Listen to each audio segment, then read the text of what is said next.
కాకి పిచ్చుక. అనగనగా ఒక అడవిలో ఒక పిచ్చుక ఉండేది. ఆ పిచ్చుక ఒక చెట్టు కొమ్మ పైన గూడు కట్టుకొని తన పిల్లలతో సంతోషంగా నివసిస్తూ ఉండేది. ఇంతలోనే వర్షాకాలం మొదలయ్యింది.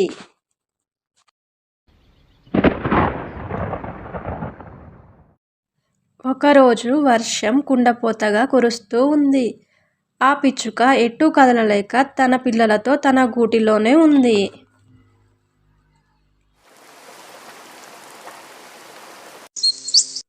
కాసేపటికి బలంగా గాలులు వీయడంతో ఆ పిచ్చుక గూడు కూలిపోయింది.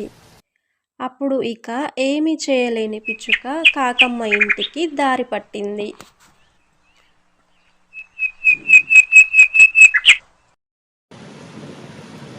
కాకమ్మ కాకమ్మ, నీ ఇంటిలో కొంచెం చోటు ఇవ్వవా?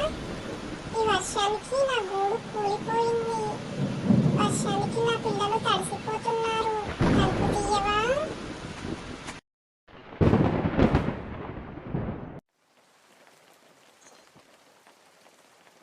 అయితే నేనేం చెయ్యాలి? వర్షం ఆగే వరకు నీ ఇంట్లో తలదాచుకుంటాము. తలుపు తీయవా కాకమ్మ? నేను తీయను.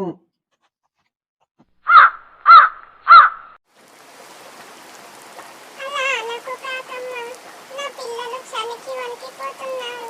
దయచేసి మమ్మల్ని లోపలికి రానివ్వు కాకమ్మ. తలుపు తీయవా? హే పిచ్చుక, నీకు నెమ్మదిగా చెప్తే అర్థం కావట్లేదా? నన్ను విసిగించకు, ఇక్కడ నుండి వెళ్ళిపో. అని కాకి నిర్దాక్షిణ్యంగా చెప్పింది. పాపం పిచ్చుక తన పిల్లల్ని తీసుకొని కొత్త ఇంటిని వెతుక్కుంటూ వెళ్ళిపోసాగింది. కొంతకాలం తరువాత పిచ్చుక ఇంటి తలుపు ఎవరో తట్టడం మొదలు పెట్టారు.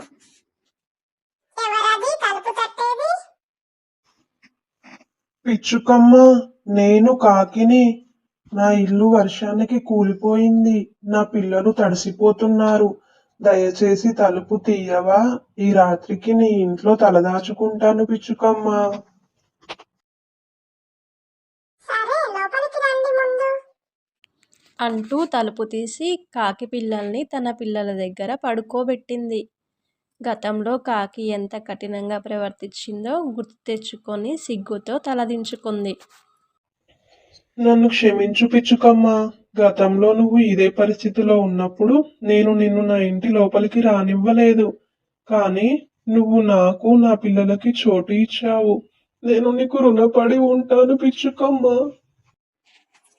పర్వాలేదు కాకమ్మ, నీ ఇల్లు కట్టుకునే వరకు నువ్వు ఇక్కడే ఉండొచ్చు. అలా పిచ్చుక ఇంకా కాకి మంచి స్నేహితులు అయ్యారు. కాకి పిచ్చుకకి ఏ సహాయం చేయకపోయినా అదే పరిస్థితిలో ఉన్న కాకికి మాత్రం పిచ్చుక సహాయం చేసింది. తన గొప్పతనాన్ని చాటుకుంది. మా ఈ వీడియో మీకు నచ్చిందని అనుకుంటున్నాను. నచ్చితే లైక్ చేయండి, మా ఛానల్ ని సబ్స్క్రైబ్ చేయండి. చేస్తారు కదూ?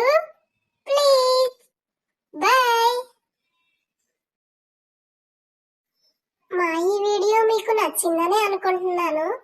నచ్చితే లైక్ చేయండి, మా ఛానల్ ని సబ్స్క్రైబ్ చేయండి. చేస్తారు కదూ? ప్లీజ్.